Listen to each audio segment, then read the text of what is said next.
آپ دیکھ رہے ہیں کے نیوز ایچ ڈی میں ہوں حارث علی شاہ گیلانی. چلتے ہیں آج کی اہم خبروں کی طرف.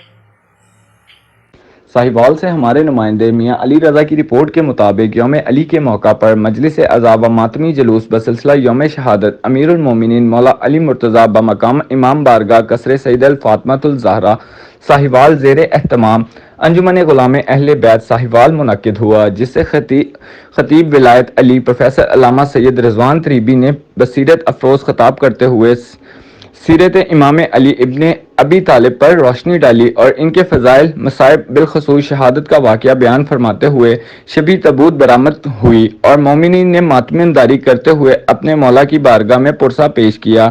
ماتمی جلوس شبی تابوت اور مقررہ رستوں سے ہوتا ہوا دربار عالیہ سرکار بابا جی مست پر پہنچ کر امن و امان کے ساتھ اختتام پذیر ہوا. مزید خبروں اور اپڈیٹس کے لیے ہمارے ساتھ رہیے گا. تب تک کے لیے اپنا خیال رکھیے گا. اللہ حافظ.